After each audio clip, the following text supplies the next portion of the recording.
und Musik. Das Spiel ist aus! Deutschland ist Weltmeister! Mario Götze! Mario Götze!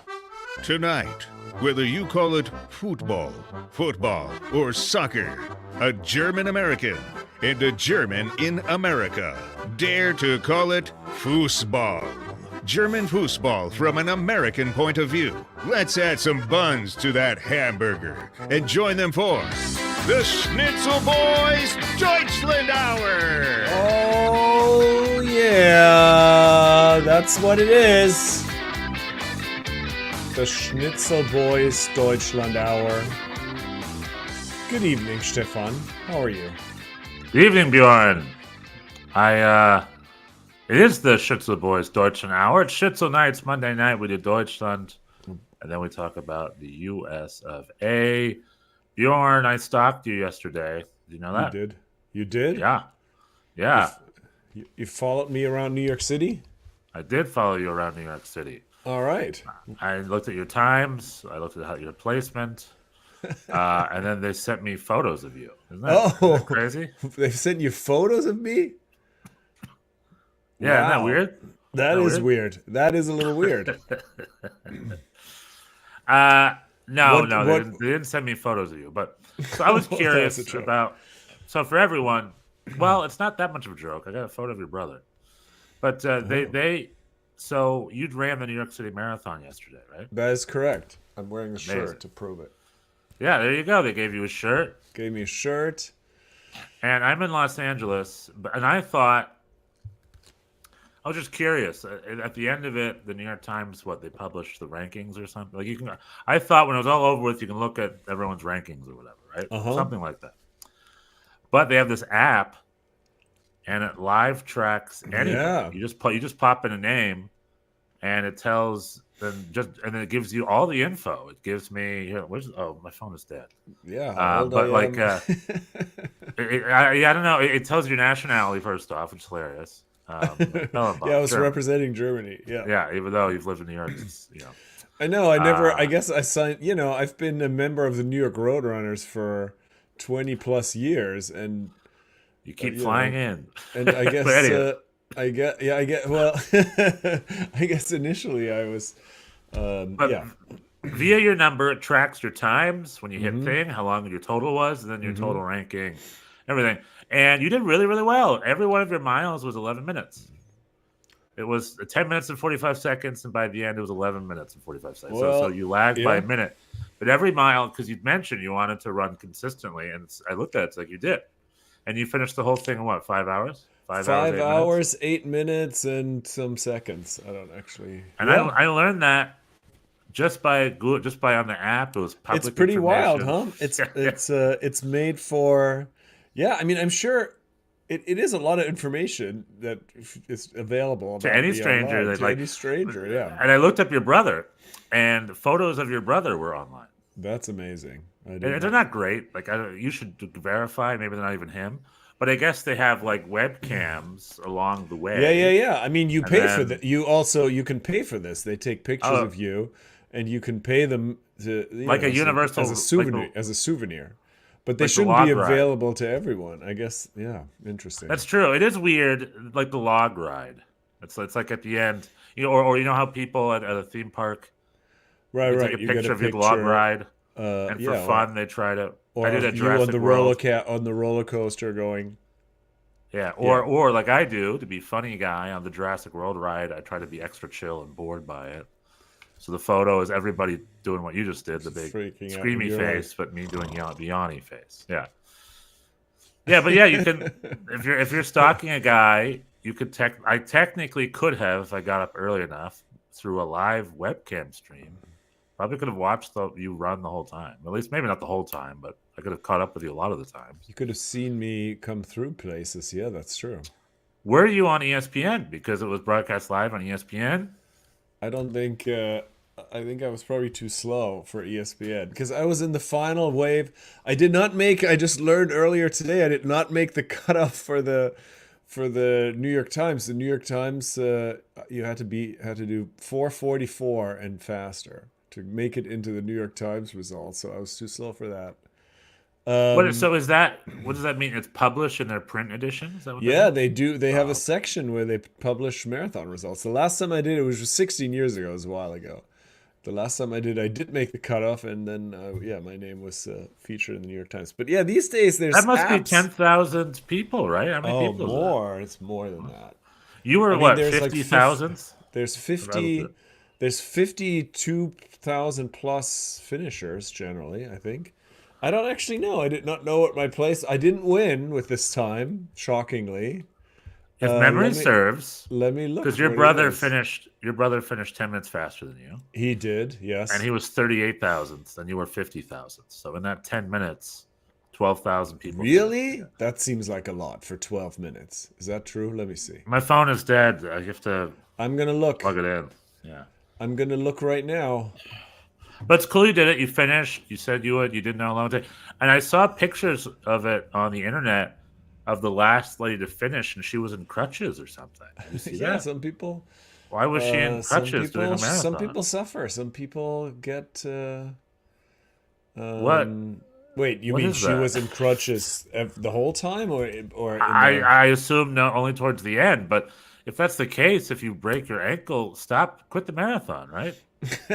Well, yeah, I mean, I was not going to finish at all costs, but I was feeling good enough to make it through. So my brother came in 39,954th place, and I was 42,374. So it was like 3,000. 2,400 roughly. In the 10 minutes. That seems, I mean, it's also a little, you start in waves and only your net time counts. So it's sometimes, you don't know where people are, they could have started much earlier. Even. Were you and your brother were you running next to your brother? Then eventually for the most part, yeah. Towards the end, he had a lot of knee. We had sort of a different experience. I, wanted to be very conservative. I have not trained very fast, and so I wasn't gonna set any records. I just wanted. So we were very even for a while, and then he had horrible knee pain, like relatively early on, and he thought he was gonna have to drop out, but then I guess took a bunch of painkillers. And then in the end, kind of felt a little frisky and was ready to. So don't worry, Bjorn. I'm gonna down this whole bottle of codeine. We'll be fine. Basically, it's like, he had some good drugs, and so then he sort of took off, and I was like, yeah, you go, man. I will not be keeping up. I was kind of sticking to my somewhat slower pace. Well, that's cool. Yeah, it was good. No, it was good. It's it's such a fun day in New York. People.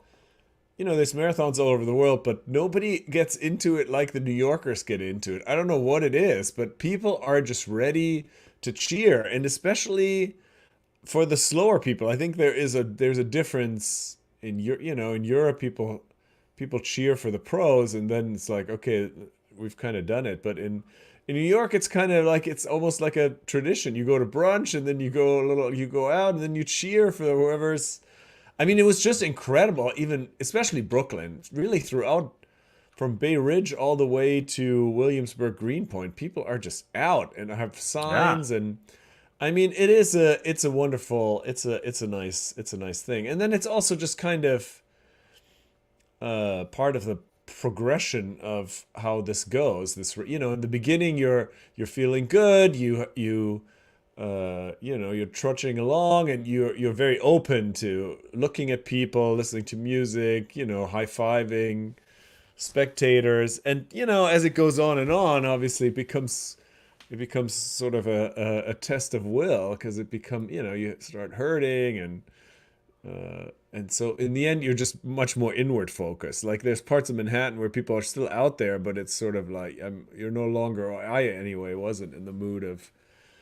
At that point, you don't want to interact. You're just kind of trying to get through. And so, in that sense, I didn't mind him taking off and like just doing it on my own, finishing on 100%. My own. But yeah, it was a good experience. It went better than I thought, almost. I will say that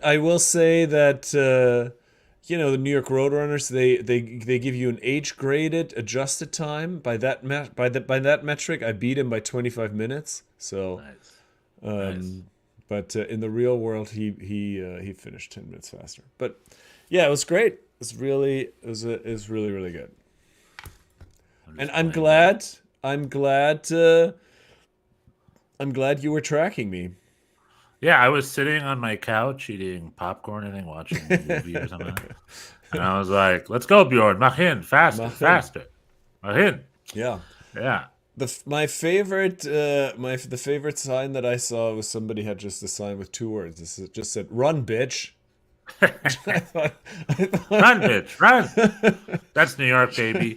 New York City, the best city in the world. There you go. No one else has that spirit. LA has a marathon, right? What's the LA marathon like? I have no idea. I'm talking to the wrong guy. But what I will say is LA is not as communal of a city like New York City is. New York City is a giant village. I mean, it's just this giant ass city. It's a big. It's crazy. I saw 5 or 6 people I knew in the masses of. I saw somebody at the start that I knew. I mean, it is kind of crazy. Yeah. It's a big place, but it's also small town in some ways. Yeah, I always felt New York City was like the biggest small town because I'd be walking around and out and about, and I'd run into people I know all the time. The people I haven't seen since college, people since high school. It's interesting how they have that feel. And the other cool thing about New York is it's very public transit focused. So depending on what your schedule was like I would always change jobs and stuff. But then when you do the same commute every day, you start to know the people on your commute. You start to recognize the people on the subway and people along the railroad and things like that. And you don't necessarily become friends with them, but them, you kind of see them every day, you expect them. And then you create this little mini community of just the same faces you see over and over again. Los Angeles doesn't have any of that. Right. So the LA Marathon, I'm sure you're running, but no one's looking at you. Maybe there's some signs. But you're on the highway. I don't know where it runs around here, but it's very much I'm sure it's very much have fun, you guys. We're busy in typical LA fashion. Everyone's doing their own thing. The other thing about LA is stuff can happen here and you have no idea. Like the Super Bowl was in LA, and I had no idea. Like all sorts of stuff can be in Los Angeles. Like the Dodgers winning the World Series was big here. I heard fireworks. I heard cheering, but that was just because the neighbors were into it. People talked about it. There was a parade downtown on Friday, and I was near downtown, and it didn't affect me at all. It barely affected the traffic. LA is a kind of thing where when something happens, you cannot know about it. Where New York City, that's not really the case. When something is going on, it has a ripple effect over the whole city. Subway lines are closed, or certain avenues you can't walk down anymore. That kind of thing. Like there's a ripple effect. So that's why I think New York City is just. Also, New York City is on an island. Los Angeles is not. Los Angeles has got all the space in the world. So. The LA Marathon, in case you were wondering, the LA Marathon is in March, and it goes from Dodger Stadium to Century City. It's pretty boring. Through Hollywood. If I could choose, now that you mentioned, I remember the streets being closed in the morning, and it was just very annoying. And the streets were empty. No one was there cheering them on. Just people like me wondering why our streets are closed. I mean, that's the thing. A lot of people in New York get excited, but then there's the haters. We had people walk around with their medals, and afterwards you get these ponchos because it's cold, and then people take the subway, and I just saw one woman who was just so annoyed with it all. She was just expressing her disdain to all of us. Like, what do you do on the subway? On the subway, she's like, what do you do? Tourists, you're shuffling. People can't walk properly. You're in my way. It's like, what is going on? And I was like, it's so funny. It's like you expect that. Yeah, exactly. You're in such a high. You're like, oh, this was so great, and then this one person like, what are you all doing? Get out of my way. In LA, that exists, but we're not allowed to talk to each other about it. You'd never find that person. That person would have to do it privately by themselves. In New York, you'll have to yell at each other right in the face, and that's what's really cool about it. Yeah. So speaking of. If I ran the LA Marathon, I'd have it run up and down the coast. Like, there's a bike path that goes all the way up from the Pacific. I think you can go all the way up the whole California coast. But for the Pacific Palisades down to Long Beach, there's just an open path along the beach, Should that be where the marathon is? I don't know. This seems pretty cool. You go through Hollywood, you go through Beverly Hills, then you end up in I know that Brentwood. I don't know. It's the drive. It's east to west, or mine would be more north to south. But yeah, you should come out. Okay. If you come out, you can always stay with your Schnitzel brother here. Thank you very much. I got a bed for you. It's gonna take me a while before I try this again. Yeah, it's been 16 years. It's been 16 years previously, the last time I did it. So I don't know. I'm not ready to do it again in 6 months. So I'll see you in 2048. 2040. I'll come to LA. What's 2040 going to be like? Global warming's going to be a lot worse. The rivers will be empty. No. Oil will be. It's not going to be that bad. Kaput. What's it going to look like? Speaking of all that, like a good American, I guess I should say this for USA Hour. I will. It's a Germany Hour, and much like a marathon of you pacing yourself, VfL Bochum's marathon this year has been worse. They're slowly but surely limping along, pacing themselves in the bottom of the league. They lost to their partner team. München. Oh, previous week, yeah. Wait, this week was worse. Who were they up against? Frankfurt. Oh, that's right. I didn't even tune in right away. They were down 4-0 in the 32nd minute.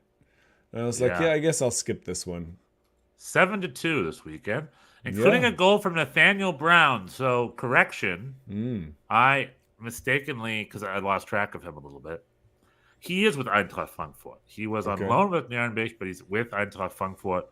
And he got some minutes against Bochum with his Bochum, and everybody gets a try. So he got some minutes against Bochum, and he scored goal number 4 in the Eintracht Frankfurt 7-2 bout to VfL Bochum. However, like you've said, Eintracht Frankfurt are putting their flag in the sand. Is that the term? they're putting their name in the ring because they're having a great. They spent over the summer. It's a statement. And they are third only behind Bayern München and RB Leipzig right now in the league. So Eintracht Frankfurt above the standings, above Leverkusen, above Dortmund, above Stuttgart. They were able to pad their stats against Bochum, not to be outdone by Bayern, who did by 5 goals. Eintracht Frankfurt is like, let's also do it by 5 goals. We got to keep up. Well, this was worse in a lot of ways. I mean, the results were both bad, but they looked a little better against Bayern. This was just completely listless. I mean, it was, But we have a new coach. Have you heard this? Compare the 2 losses, the 5-0 loss and the 7-2 loss. Really compare and tell us why one was better than the other. I want to hear this. Well, no, I mean, there's no. I mean, this is clearly grasping at straws. I'm not even gonna. But even though they were both five goal losses, the against Bayern, there was some semblance of you could see what they were trying to do. You felt like they were there was some plan against Frankfurt. It was just like the coach made changes that were he against the counterattacking team that is Eintracht Frankfurt. He switched out the 2 center backs and picked the even slower 2 center backs to play against the. So it was just there was just nothing. I mean, it was absolute. It was just absolute chaos. And a lot of footage of this. A lot of clips of players with their hands after goals. At this point, being like doing this. And there's been Totolozia, the club legend, has gotten into it with the only remaining person, really, the Ilya Kensik, who's I guess I don't know what his title is. He's a technical director, or he was. He said that this is a difficult. He said it's a difficult team. It's just a difficult squad. There are easier squats in the Bundesliga, he said. And Totolozia did not like this and said, we don't need that kind of talk. So, everything is in shambles, but now we have a new coach. Yeah, what does he mean by easier squad? He means that they're better squads? Well, apparently there is some There are some language problems. I read about this week. Some of the players don't speak German. Some because they're new. Others because they have never chosen to. Yeah, but hold on. That's grasping at straws. That's got to be usual of every German club, of any club in the world. Listen, I'm just reporting the news here. Yeah, I'm sorry.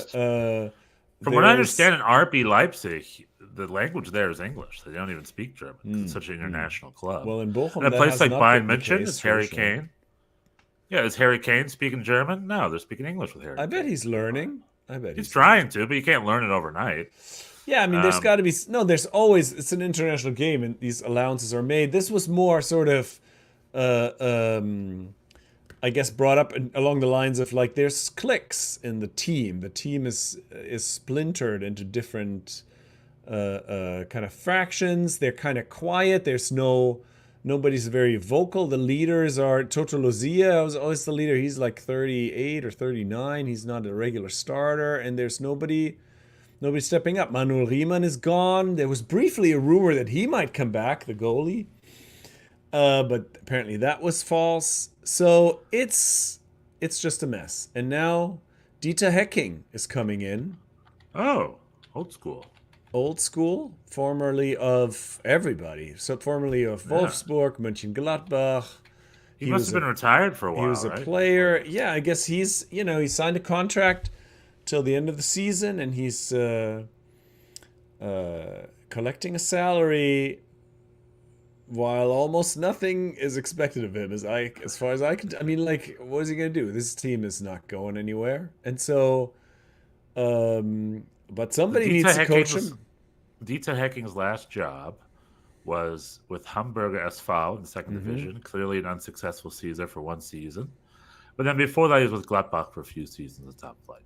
But he's been out of work for 3 years. That's a great appointment. I mean, it's good they were able to get a guy like him. He is a veteran coach and player. He knows what's going on. So that's a pretty good appointment, I think, because it's the last few appointments have been like, let's just sign this guy. He's here already, or let's go find some obscurio who from Belgium or something. This time it's like, let's get a veteran who knows what they're doing. Let's see if he can save our butts a little bit. So that's a pretty good appointment, I think, with Dieter Hecking. Manuel Riemann, by the way, they could appoint Dieter Hecking. They could appoint me, or they could appoint Pep Guardiola, and the result would be the same in all three scenarios, which is this team's getting relegated. Well, I told you to send in your resume. Did you send in that resume?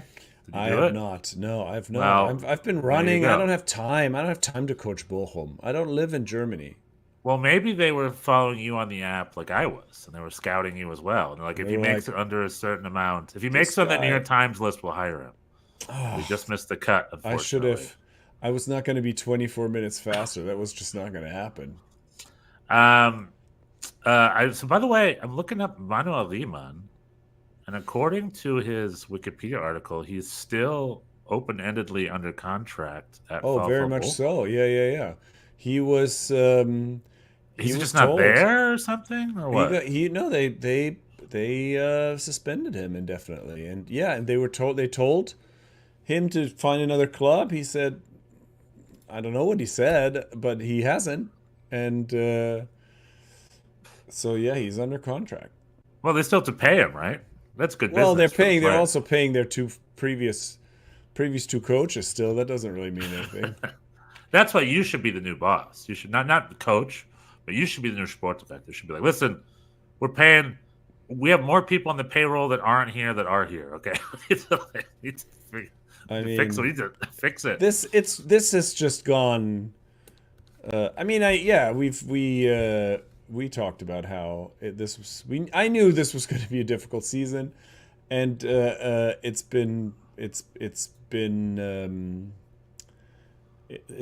been proven correct. Unfortunately, currently this team, the record of Bochum right now is the worst record of any team has ever had in the Bundesliga after 9 games. They are, in the history of the Bundesliga. In this history of the Bundesliga, people always talk about Tasmania Berlin. They had the worst season in the history of the Bundesliga. That was their And that would have been years ago. And that was many years ago. They even still exist. I mean, I'm sure they do. Yeah, but they still exist. They play in the Oberliga Nord. They Which were is the 5th division, right? They were in the Bundesliga for one season, and it didn't go well, and they went right back. Anyway, that's always what's brought up as the worst Bundesliga season. This was in 1965, 66. That's bad. They won twice. They won twice in 34 games, scoring 15 goals and conceding 108. And so they set multiple Bundesliga records: fewest wins, fewest goals, most goals conceded, and least points. But they won 2 times. So far there's no sign of that. No, but Bochum might be worse because this Tasmania Berlin, they were just. It was only 3 years in. Whatever, things weren't super settled yet. VfL Bochum has been in the top flight for a few seasons already. They're not new this year. Well, this is their 3rd or 4th season in a row, right, in the top flight. So they've been there. They know it. They know the teams. They've been there. So what did they do over the last 3 years to prepare themselves for this season? And the answer is absolutely nothing. All they've done is cut the budget, and no, it's not good. And I mean, and I think that perhaps should be Dieter Hecking's goal for the season, is to be better than Tasmania Berlin by the end of it. And I think that's the best they can hope for. It's still early. They have a winter transfer window. Like I know they quote unquote don't spend money, but they need to sign 1 or 2 players over the winter time. They need to do something. It's still early. They can't throw the season away. Operation Bochum Escape commences today. Dieter Hecking, I think, is a good appointment. Solid veteran. Get Gio Reyna on loan. Get a couple other guys on loan during the wintertime, which is soon. I think the window opens in 2 months. So it's not soon, but it opens. They've got 8 games. They've got 7 games left without new players. But they need to re-energize the players they have and maybe bring 1 or 2 guys in. And then there you go. I don't think it serves anybody to criticize the fact that some of the players don't speak German. That's right-wing talk. I hate to get political, but that's like the kind of stuff where you right-wing talk? Well, it's grasping at straw. It's like, was that really the issue right now? The cliques? All clubs have cliques. All clubs they speak different languages. I don't know what to tell you. It's the modern day. It's modern football. You're professionals. Machin. Quiz Bjorn. Do you remember the name given to the clique that caused so much distress in the 2018 German World Cup locker room? Remember what they were called? What happened there? Well, do you remember the 2018 World Cup? I do. For Germany? That was really bad, and Mexico won. Oh, Korea won. Right. Yeah. And then there was rumors. They haven't really talked about it publicly, but there's rumors that there was a huge, especially over the Leroy Sané being cut, was kind of the impetus for this. And there were 2 crews of players. One were the Bayern crew, and the other were do you remember? Yeah, I don't think I was really. I knew the details of that. They were called the Bling Bling Boys. The Bling Bling Boys. You never heard that? No. Bling Bling Boys. Mesut Ozil, Sami Khedira. It's all the Real Madrid, Arsenal, Juventus guys. The non-Bayern guys. There was like the Bayern guys, your Thomas Mullers, your Joshua Kimmich, your Manuel Neuer. Manny Neuer was the team captain at the time. One of the many reasons I kind of criticized his captaincy a little bit. And then there was the non-Bayern crew, where it's just like, because Bayern crew got a lot of preference, and they had the ear of the DFB and all that. And then Leroy Sané was at Man City, and he was cut over disciplinary problems or something. And that was like Mesut Ozil didn't like that. But the Bayern boys didn't care because it was like, I don't know. Anyway, I wasn't there. I'm just rehashing old rumors and stuff. But according to articles and reports, they called themselves, or were called, the Bling Bling Boys. So, VfL Bochum might have themselves a bling bling boys scenario. Is that what the sport director is positing? I mean, I yeah, I don't know who would be the bling bling boys on that squad. I think they're like they're the what's the opposite of bling bling? They're like the I don't know what the opposite of bling is. yeah. Non-makeup or non non No, non-jewel or non-jeweled. They're the bargain boys, I think. The bargain bin boys. They're the bargain bin boys. They're not the bling bling boys. No. Well, anyway, that's VfL Bochum. New coach. It could only go up, Bjorn. Believe it's early in the season. Hello, Hans Wolf. Wie geht's? Your Cologne is in 12th place. How'd they do over the weekend? Oh, they had a big win. Did they won. Yeah, you want to play your jingle? I do. If we can here. Let's see here. Darüber mit Gerhard Struber. I can't hear. For my white boys, also very important, and for my black boys. And Struber. Oh, Struber. Well, he got a win on the road at Hertha Berlin. Ooh, that's an old Bundesliga 1 clash that you can now find. That's right. They're both now sort of in the midsection of the Bundesliga, and the gut, the Bundesliga 2 gut. And it really got current, even though they're only 11th. That doesn't look so good on paper, but from 11th to 2nd is only 5 points. So it's early days. So this basically was an important win to get them back into kind of the extended promotion fantasizing, at least. Yeah. So Hertha's 8th. Yeah. And my Hamburger SV is 4th place. Hamburger, they've been suffering longer than most. Will they do it? But the other, I always bring it up, but Schalke, oh boy, Schalke. They're 16th place. Yeah, they're not. They're in big trouble. And, as a Bochum, you can look at that and you can be like, well, we ain't Schalke. I mean, that's true. But soon enough, we're going to be. So is it? I want to offer a big question for you, Bjorn. Okay. You're close to it. Ask me if this is fair or not.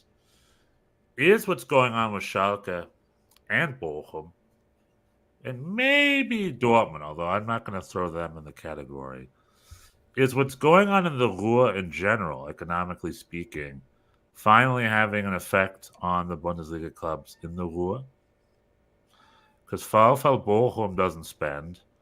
Schalke... What do you mean? What's generally happening? What do you mean by that? Well, the Ruhr used back in the day was a bustling area of industry, right? That's where all these football clubs come from. However, the German coal industry and steel industry are long dead or dying, or shadows of the former selves. And these are kinds of areas that are being gentrified, right? They're kind of like low rent, low cost areas where youngsters are, gentrifying it. It's kind of like Williamsburging a little bit, right?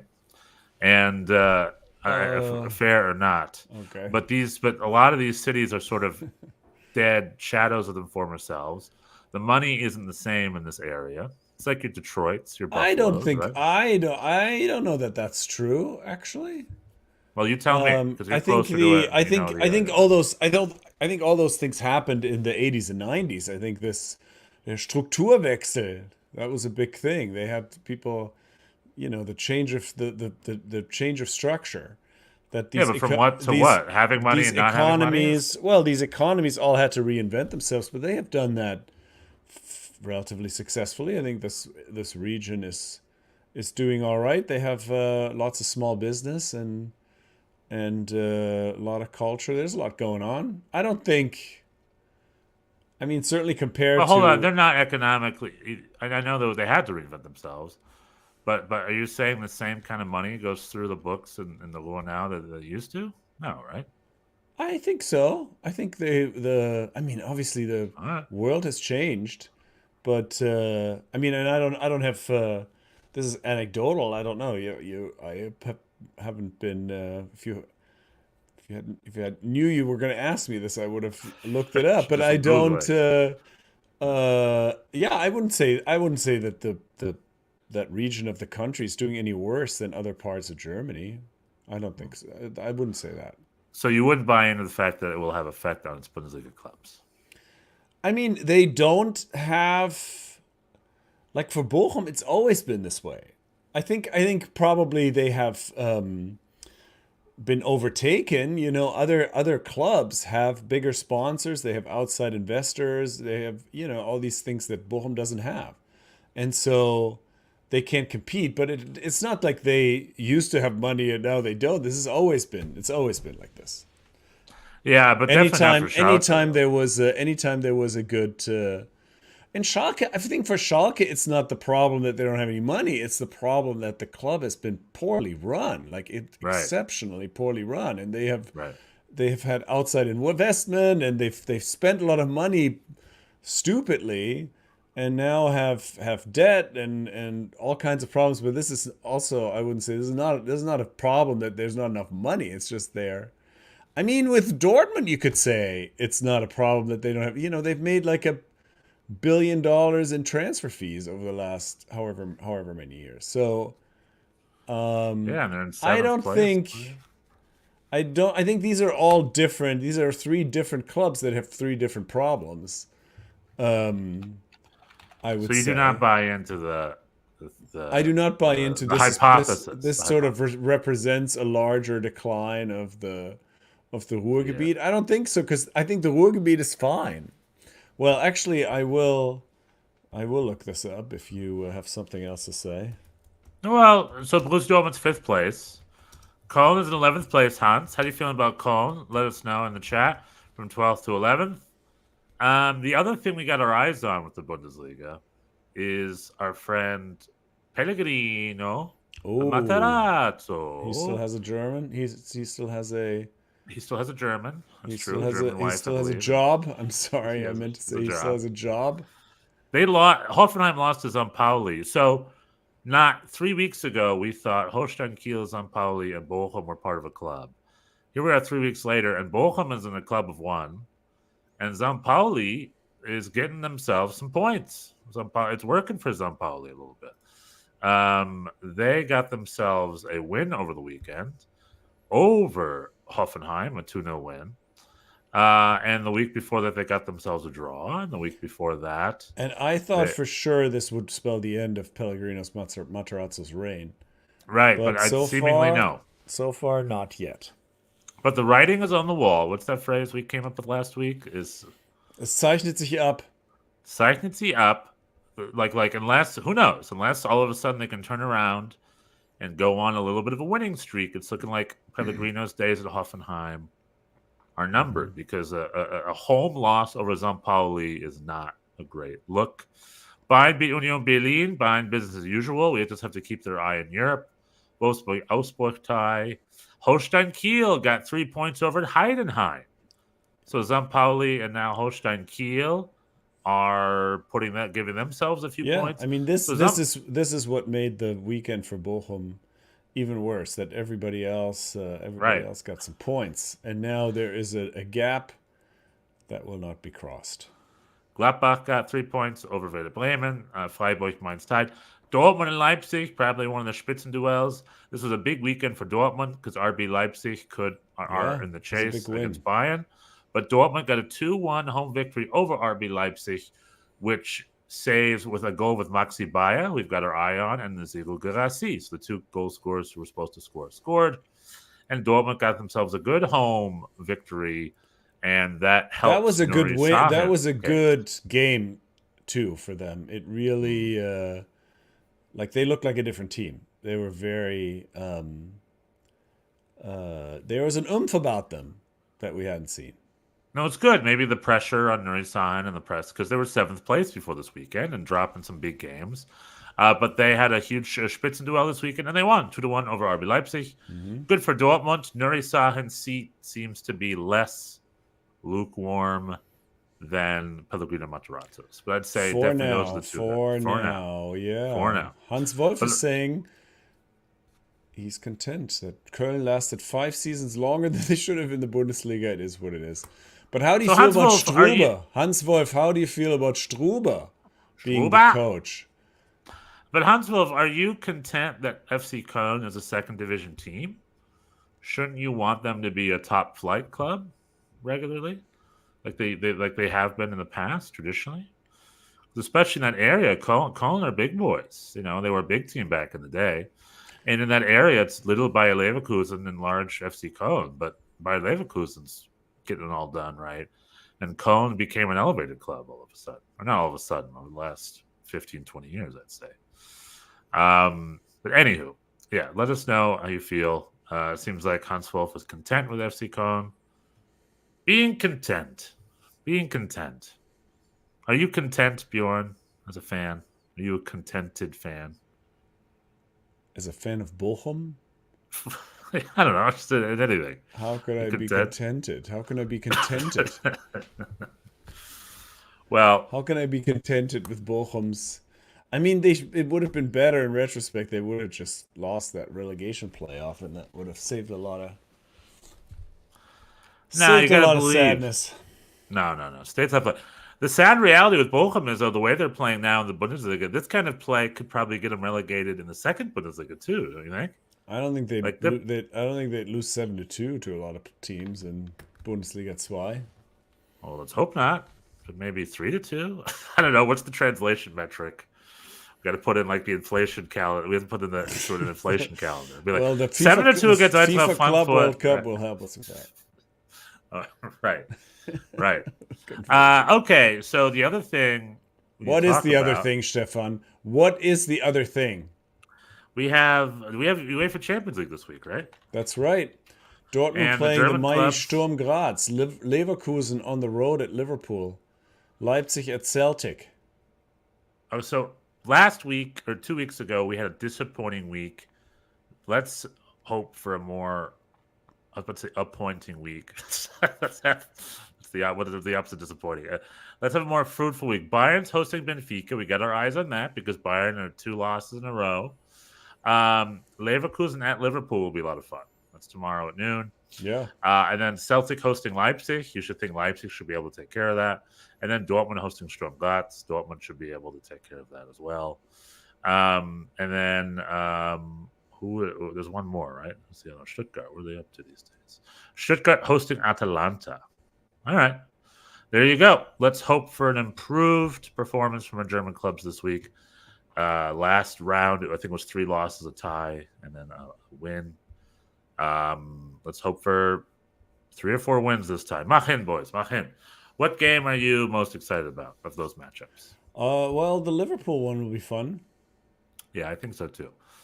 Because, Leverkusen play this almost like a kill you by 1,000 deaths, 1,000 passes type game, and Liverpool play the old school. At least they used to. They play the old school high press.